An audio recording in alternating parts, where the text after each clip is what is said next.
మెట్రోన్యూస్ కి స్వాగతం. హైకోర్టు బెంచ్ను కర్నూలులో ఏర్పాటు చేసేందుకు అసెంబ్లీలో తీర్మానం చేస్తున్నట్లు సీఎం చంద్రబాబు తెలిపారు. రాయలసీమ అభివృద్ధికి కూటమి ప్రభుత్వం కట్టుబడి ఉందని స్పష్టం చేశారు. గత వైసీపీ ప్రభుత్వం పరిశ్రమలు ఏర్పాటు చేయకుండా అడ్డుకుందని తెలిపారు. రాయలసీమకి ఏదైతే హార్టికల్చర్ హబ్గా తయారు చేయాలని నీటి సమస్య ఉంది కాబట్టి 90% డ్రిప్ ఇరిగేషన్ కు సబ్సిడీ ఇచ్చాం. ఆ 90% ఇస్తే గత ప్రభుత్వం దాన్ని కూడా తీసేసే పరిస్థితికి వచ్చారు. అలాంటి ఏ విషయంలో చూస్తే అధ్యక్ష రాయలసీమకు ఒక్క పని చేసిన దాఖలాలు లేవు. ఇండస్ట్రీ వచ్చిన తిరుపతిలో హార్డ్వేర్ హబ్గా తయారైందని తెలుగుదేశం పార్టీలో వచ్చింది.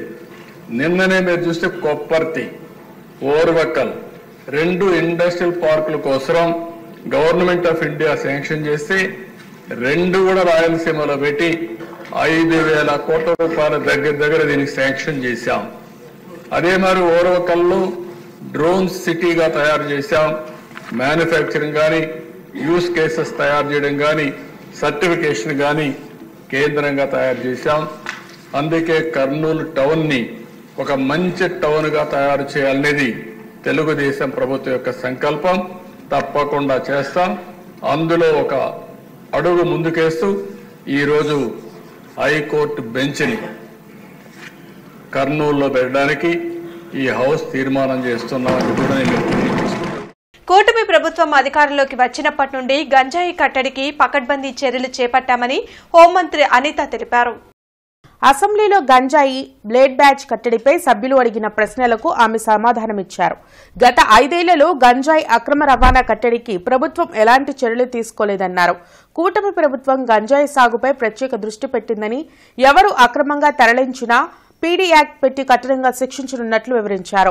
దీని నేపథ్యంలో ఈ రోజు ఈ గంజాయిని ఇమీడియట్ గా మనం అరికట్టాలి అనుకునేటప్పుడు చాలా ఎక్సర్సైజ్ చేసుకోవాల్సి వస్తుంది అధ్యక్ష. సిస్టమ్ ని కూడా మనం మళ్ళా రిపేర్ చేసుకోవాల్సిన పరిస్థితి ఏర్పడింది అధ్యక్ష. ఇంతకు ముందు గాంజాకి సంబంధించి పైనుంచి ఏజెన్సీ నుంచి కిందకు వచ్చే సిచ్యువేషన్ లో ఎన్ని చెక్ పోస్టులు ఉన్నాయని నేను వైజాగ్ సిపి గారిని ఒకసారి నేను హోమ్ మినిస్టర్ అయిన వెంటనే మాట్లాడితే కేవలం 2 సీసీ కెమెరాలు ఉన్నాయి, చెక్ పోస్టులు ఉన్నాయి, దాని దగ్గర 2 సీసీ కెమెరాలు ఉన్నాయని చెప్పారు అధ్యక్ష.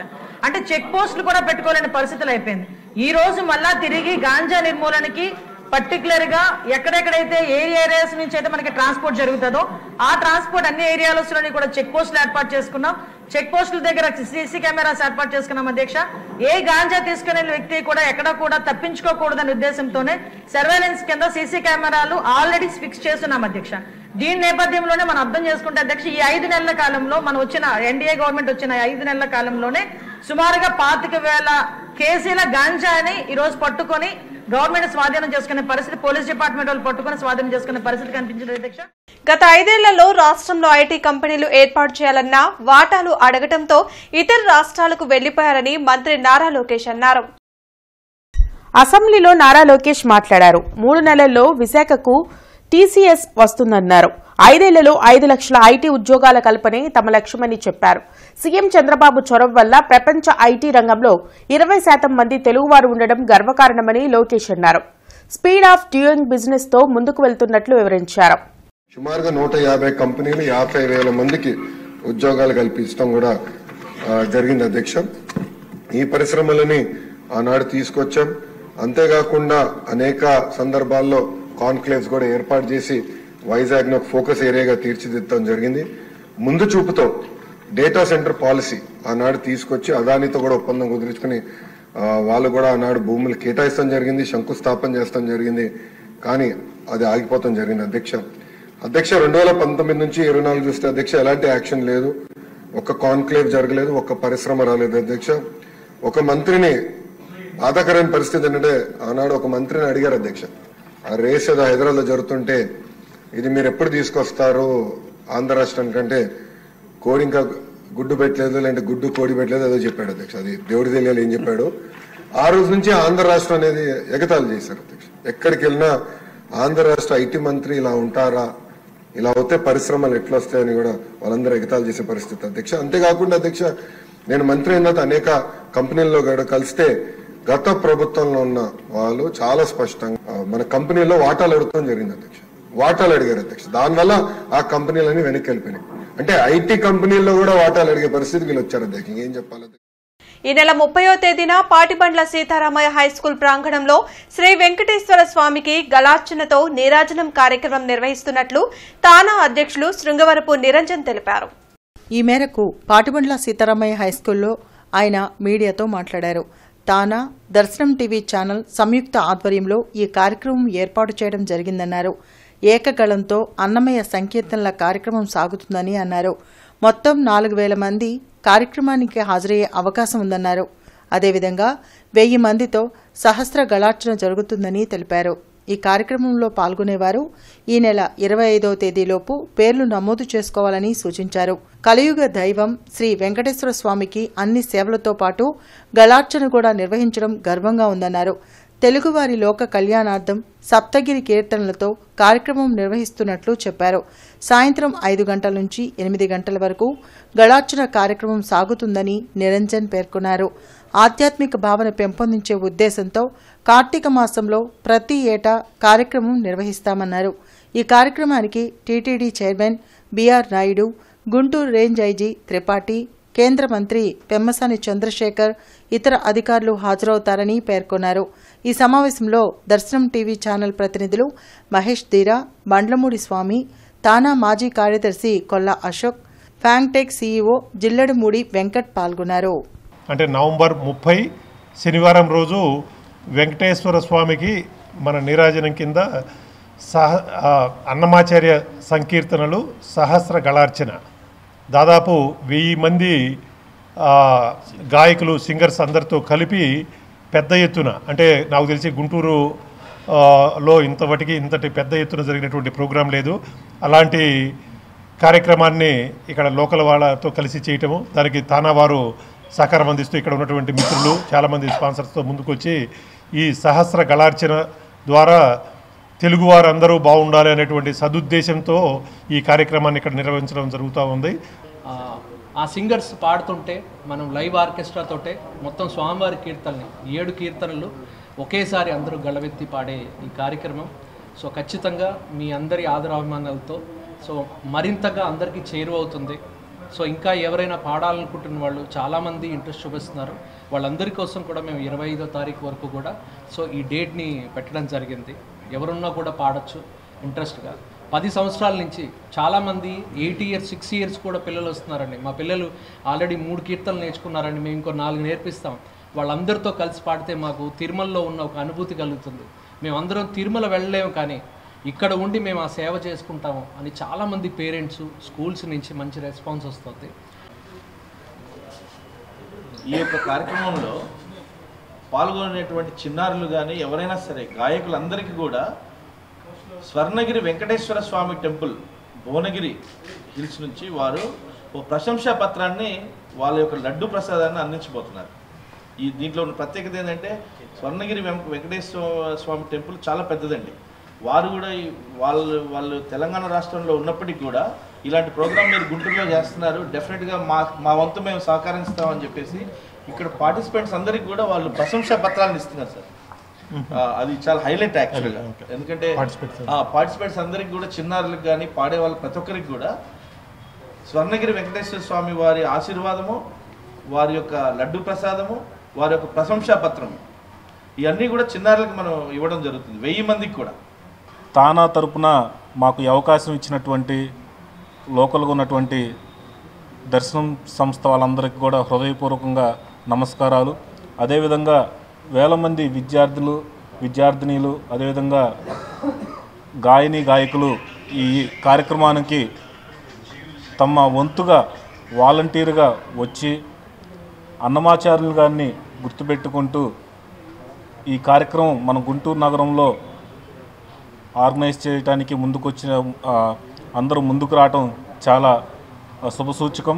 సోషల్ మీడియాలో అసభ్యకరమైన పోస్టులు పెడితే ఈ కూటమి ప్రభుత్వం చూస్తూ ఊరుకోదని ఆంధ్రప్రదేశ్ మహిళా సహకార ఆర్థిక సంస్థ చైర్పర్సన్ కావలి గ్రీష్మ హెచ్చరించారు.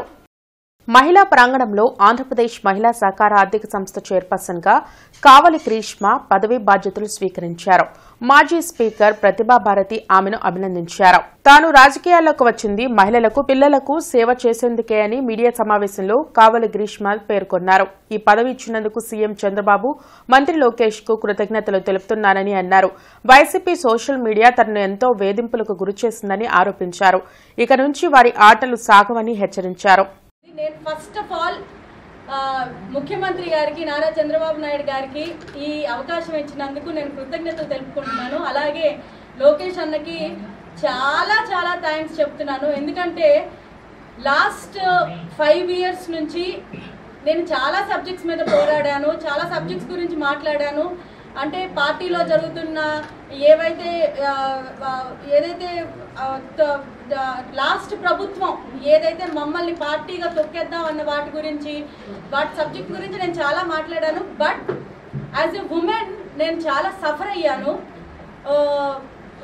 మీకు తెలుసు, సోషల్ మీడియాలోని వచ్చిన వాటిలోని గురించి చాలా ఇబ్బందికరంగా చాలామంది ఈ పదవిలోని నేను ఎన్ని రోజులు ఉంటానో, ఈ పదవికి ఈ సీట్కి నేను చెడ్డ పేరు తేను.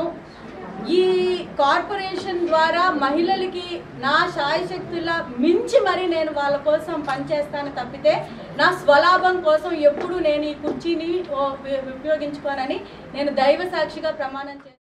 వైసీపీ పాలనలో గుంటూరు నగర అభివృద్ధి కుంటుపడిందని టీడీపీ నేత కనపర్తి శ్రీనివాస్ విమర్శించారు. మంగళగిరిలోని టీడీపీ కేంద్ర కార్యాలయంలో కనపర్తి శ్రీనివాస్ మాట్లాడారు. నైతిక విలువలు ఉంటే గుంటూరు మేయర్ కావటి తక్షణమే తన పదవికి రాజీనామా చేయాలని డిమాండ్ చేశారు.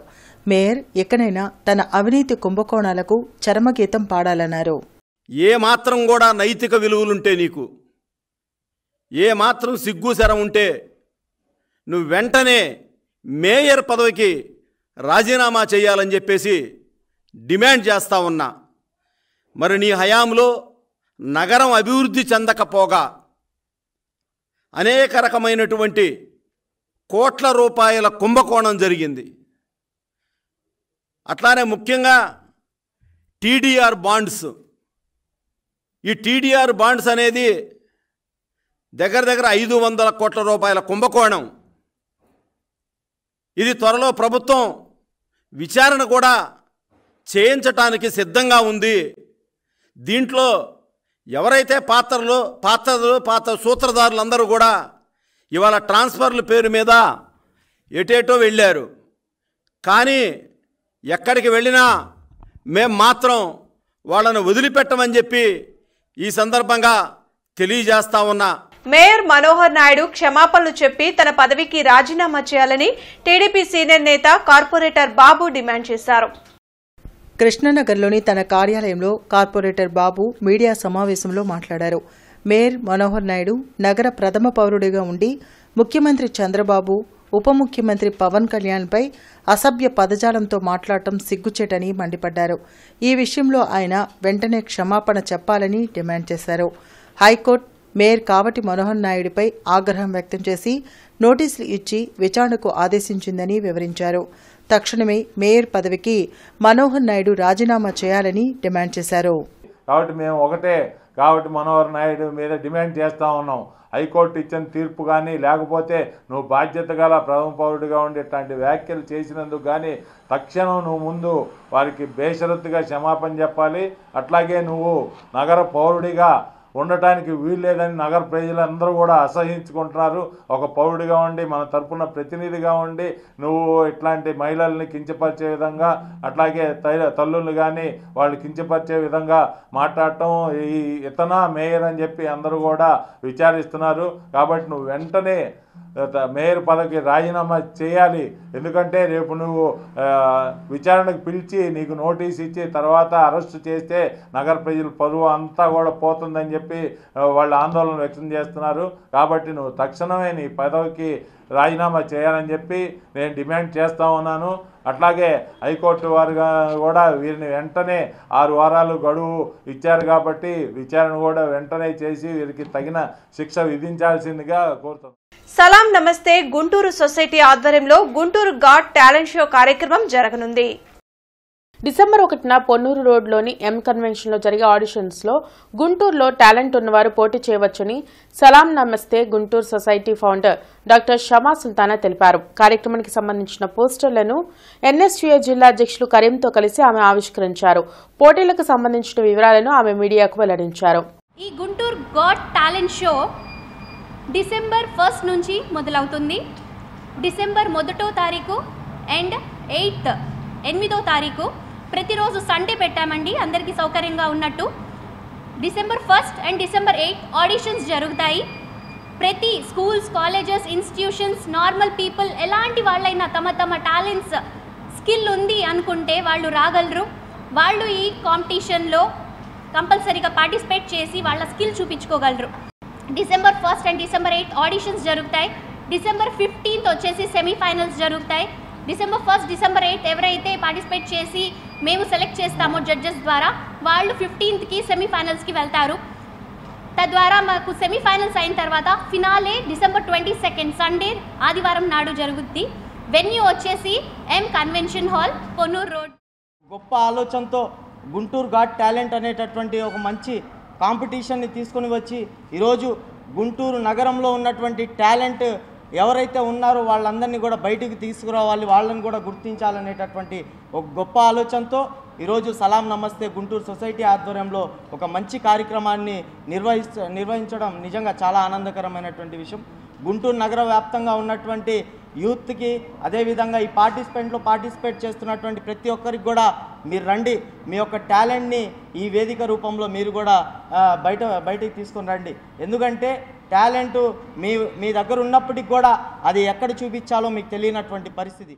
కమిషనర్ పులి శ్రీనివాసులు తారకరామ నగర్లో ప్రతిపాదిత విస్తరణ రోడ్డు, నాయి బ్రాహ్మణ కాలనీ, ఏటాగ్రహారం, రెడ్డిపాలెం, మంగళదాస్ నగర్ తదితర ప్రాంతాల్లో పట్టణ ప్రణాళిక, ఇంజనీరింగ్, ప్రజారోగ్య అధికారులతో కలిసి పరిశీలించారు.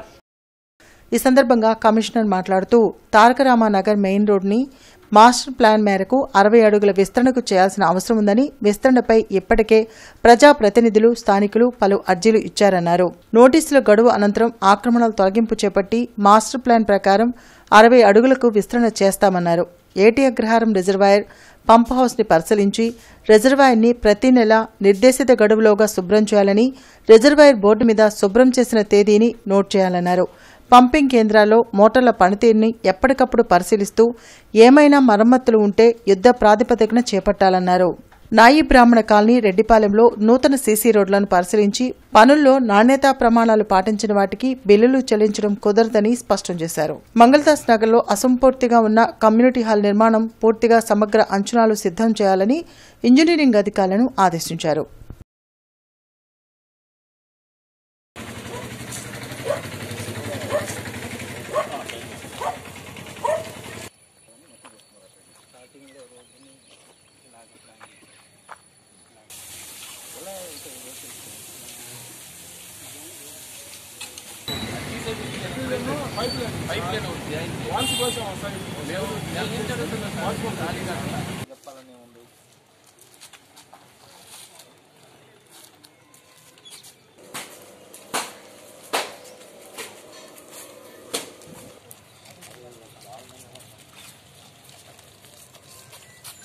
దక్షిణామ్నాయ శ్రీ శృంగేరి శారదాపీఠ 37వ జగద్గురువులు శ్రీ శ్రీ శ్రీ విధుశేఖర భారతి మహాస్వామి వివిఐటి కళాశాలను సందర్శించి విద్యార్థులకు, అధ్యాపకులకు ఆశీర్వచనాలు అందించారు. వివిఐటి కళాశాల చైర్మన్ వాసిరెడ్డి విద్యాసాగర్, అరుణప్రియ దంపతులు విధుశేఖర భారతి మహాస్వామి వారికి పూర్ణ కుంభ స్వాగతం పలికారు. విజయయాత్ర మహోత్సవంలో భాగంగా గుంటూరు పర్యటనకు విచ్చేసిన స్వామీజీ వివిఐటి ఆహ్వానం మేరకు కళాశాలను సందర్శించి విద్యార్థులకు అనుగ్రహ సంభాషణ అందించారు. విద్యార్థులను కేవలం పిల్లలు అని మాత్రమే అనుకూడదని, వారు మన దేశం యొక్క అపరమైన భవిష్యత్ అని అన్నారు. విద్యార్థులకు విశేషమైన బుద్ధి కొరకు విద్యాభ్యాసం ముఖ్యమైనదని తెలిపారు.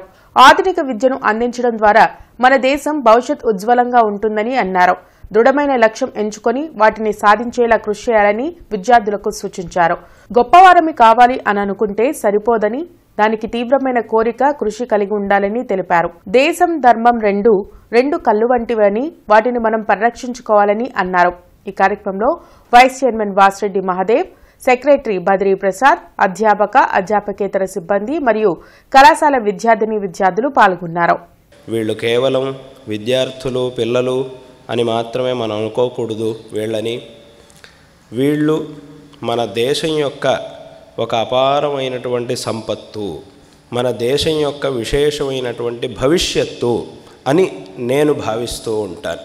ఎక్కడ విధంగా చదువుకునేటటువంటి విద్యార్థులు కూడా జీవితంలో ఒక గొప్ప లక్ష్యాన్ని పెట్టుకొని, విశేషమైనటువంటి ఒక లక్ష్యాన్ని ముందుంచుకొని, ఆ లక్ష్యాన్ని చక్కగా నిర్ణయించుకొని, తద్వారా విశేషంగా ఆ లక్ష్యాన్ని సాధించడానికి ఒక ప్రయత్నాన్ని చెయ్యాలి. ఒక విశేషమైనటువంటి వాతావరణం ఇక్కడ ఉన్నది. ఇటువంటి విద్యాలయాల్లో, కళాశాలల్లో చక్కగా ఉంటూ ఆ లక్ష్యాన్ని నిరంతరం మనస్సులో పెట్టుకొని, ఏమిటి అనంటే ఒక మనిషికి లక్ష్యాన్ని సాధించాలనేటటువంటి ఆశ మాత్రం మనస్సులో ఉంటే సరిపోదు. ఆ ఆశ అనేది తీవ్రంగా ఉండాలి. తీవ్రంగా అంటే దృఢంగా ఉండాలి. రాష్ట్రంలోని లక్షలాది మంది మాదిగలు ఎస్సీ వర్గీకరణ కోసం ఆత్రంగా ఎదురు చూస్తున్నారని ఎంఆర్పీఎస్ అధ్యక్షులు మందకృష్ణ మాదిగ తెలిపారు. అరండల్పేటలో జరిగిన మీడియా సమావేశంలో వర్గీకరణ నివేదికను త్వరగా పూర్తి చేసి కమిషన్ ఇస్తే నిరుద్యోగులకు మేలు చేసే అవకాశం ఉంటుందని మందా కృష్ణమాదిగ వివరించారు.